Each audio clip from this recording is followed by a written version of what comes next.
શહેરની તો સૂર્યનારાયણનો પ્રકોપ વધતા કાળઝાળ ગરમીમાં શહેરની અંદર તાપમાનનો પારો જ્યારે 35 ડિગ્રીને પાર પહોંચ્યો છે ત્યારે આ અસહ્ય ગરમીના કારણે બપોરના સમયે માર્ગો સુમસામ બન્યા છે। સ્થાનિક તંત્ર દ્વારા બપોરે બહાર ન નીકળવાની અપીલ કરવામાં આવી છે। ગરમીથી બચવા મોઢે રૂમાલ અને દુપટ્ટો બાંધતા અહીંયા લોકો જોવા મળ્યા હતા। કામ વગર ઘરની બહાર ન નીકળવા પાલિકા તંત્રએ ચેતવણી આપી છે। सूरत शहर में तापमान पारो 35 डिग्री ने पार पहुंचो है। अपनी साथ उदय जादव लाइव जोड़ाई गया है। उदय, सूरत नी अंदर अत्यारे आ गर्मी प्रकोप केवो जोवा मळी रह्यो छे? तापमान पारो 35 डिग्री ने पार पहुंचो है, पण अत्यारे लोको के जे असह्य गर्मी थी परेशान छे, शुं करी रह्या छे? सूरतना लोको केवी रीते गर्मी ने मात आपी रह्या छे?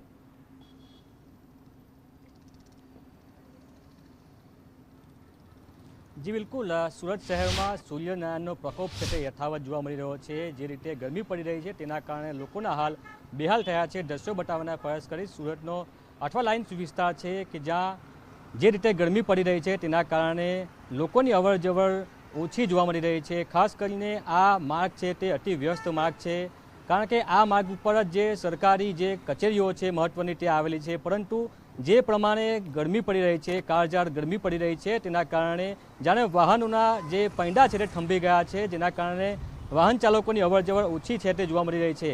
જે રીતે જોઈ શકો છો દ્રશ્યોમાં લોકો ગરમીથી બચવા માટે મોઢા પર રૂમાલ તેમજ દુપટ્ટો બાંધવાની ફરજ પડી છે, કારણ કે અસહ્ય ગરમી પડી રહી છે।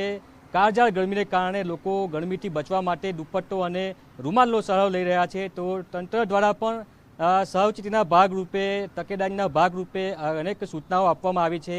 કામ વગર 12 થી 4 વાગ્યા સુધી ઘરની બહાર ન નીકળવા માટેની પણ સૂચનાઓ આપી દેવામાં આવી છે। ત્યારે જે રીતે ગરમી વધી રહી છે, અસહ્ય ગરમી પડી રહી છે, તેના કારણે સુરતથી લાલાઓના હાલ છે તે બેહાલ થયા છે। સુરત પોલીસ વિભાગ દ્વારા પણ મહત્વની કામગીરી અહીં કરવામાં આવી છે, કારણ કે જે રીતે તાપ પડી રહ્યો છે તેના કારણે તમામ જે સિગ્નલો છે તે બપોરના સમયે બંધ કરી દેવામાં આવ્યા છે। તો બીજી તરફ જે લોકો મજબૂરીવશ ઘરની બહાર નીકળે છે તે લોકો ઠંડા પીણાનો સહારો લઈ રહ્યા છે, કારણ કે સતત ગરમી પડી રહી છે। ત્યારે લોકો ગરમીથી રાહત મેળવવા માટે રસ તેમજ ઠંડા પીણાનો સહારો લેવા માટે પણ મજબૂર બન્યા છે। આપ સીધા દ્રશ્યો જોઈ શકો છો। અઠવા લાઇન્સ વિસ્તાર છે, આ રસ્તા ઉપર વાહનોની વધુ અવર જવર રહેતી હોય છે, પરંતુ જે રીતે આકરો તાપ, આકરી ગરમી પડી રહી છે તેના કારણે આ સુમસાન રસ્તો છે તે ભાસી રહ્યો છે। બપોરના 3 વાગ્યાનો સમય છે, ત્યારે તાપમાનની વાત કરવામાં આવે તો 35 ડિગ્રીથી વધુ તાપમાન અહીં જોવા મળી રહ્યું છે। ત્યારે આપ દ્રશ્યો જોઈ શકો છો। અઠવા લાઇન્સનો વિસ્તાર છે, વધુ વાહનોની અવર જવર રહેતી હોય છે, પરંતુ ભારે તાપને કારણે લોકો છે તે ઘરની બહાર નથી નીકળી રહ્યા અને વાહનો છે તે પૈંડા થંભી ગયા છે। જે રીતે આરોગ્ય વિભાગ દ્વારા પણ મહત્વની ચેતવણીઓ આપવામાં આવી છે। સતત પાણી પીવા માટેની સલાહ છે તે પણ આપવામાં આવી છે, પરંતુ હજુ પણ સુરત શહેરની વાત કરવામાં આવે તો 3 વાગ્યાનો સમય છે, 35 ડિગ્રીથી પણ વધુ તાપમાન છે, ત્યારે સુરતી લાલાઓ છે તે હેરાન પરેશાન થઈ ગયા છે। લોકો છે તે વહેલી તકે આ વરસાદ પડે અને ઠંડક મળે તેની આતુરતાપૂર્વક રાહ જોઈ રહ્યા છે। બિલકુલ ઉદય, સમગ્ર માહિતી સાથે જોડાવા બદલ આપનો આભાર।